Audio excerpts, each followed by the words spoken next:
బుల్లితెరపై అతిపెద్ద reality show Bigg Boss show. తెలుగులో ఇప్పటికే 8 సీజన్స్ విజయవంతంగా పూర్తి చేసుకోగా ఇప్పుడు సీజన్ 9 రన్ అవుతుంది. ఈ సీజన్ సైతం మరికొన్ని రోజుల్లో ముగియనుంది. ప్రస్తుతం సుమన్ శెట్టి, భరణి, సంజన, తనుజ, కళ్యాణ్ పడాల, డిమాండ్ పవన్, ఇమ్మాన్యుయల్ హౌస్ లో ఉన్నారు.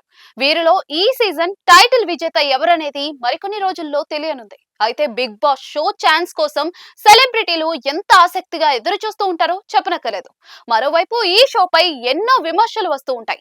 నిజానికి ఈ షోలో పాల్గొన్న పలువురు కంటెస్టెంట్స్ ఇప్పుడు బిగ్ బాస్ పై సంచలన కమెంట్స్ అయితే చేస్తూ ఉన్నారు. ఒకప్పుడు హౌస్ లో కొన్ని వారాలు ఉన్నవారు ఈ షో గురించి పలు విషయాలు పంచుకుంటూ ఉన్నారు. తాజాగా ఈ షో గురించి షాకింగ్ కమెంట్స్ చేసింది టాలీవుడ్ నటి. ఆమె మరెవరో కాదు, కరాటే కళ్యాణి.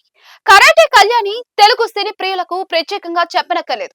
చాలా సంవత్సరాలుగా సినిమాల్లో నటిస్తూ ప్రేక్షకులను అలరిస్తూ ఉంది. కానీ కొన్నాళ్లుగా ఆమె సినిమాలు తగ్గించేసింది. ఎప్పుడు ఏదో ఒక వివాదంతో వార్తల్లో నిలుస్తూ ఉంటుంది. అయితే సినిమాల్లో వచ్చిన పాపులారిటీతో బిగ్ బాస్ హౌస్ లోకి అడుగుపెట్టింది. కానీ తక్కువ సమయంలోనే హౌస్ నుంచి బయటకు వచ్చేసింది.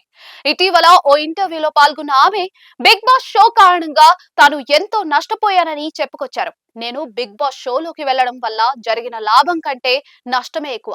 అక్కడ వచ్చిన దానికంటే రెండింతలు నష్టపోయాను. ఆ షో అగ్రిమెంట్ కారణంగా అన్ని అవకాశాలు తగ్గిపోయాయి. సినిమాలు లేవు, ఛాన్సులు లేవు. అందుకు కారణం నేను బిగ్ బాస్ షోకు వెళ్లడమే. ఆ షోలోకి వెళ్తే సినిమా అవకాశాలు ఇస్తామని అంటారు, కానీ తర్వాత పట్టించుకోరు. అది చాలా బాధగా అనిపించింది. ఈ షో వల్ల నేను పూర్తిగా ఇండస్ట్రీకి దూరం అయ్యాను అని అన్నారు.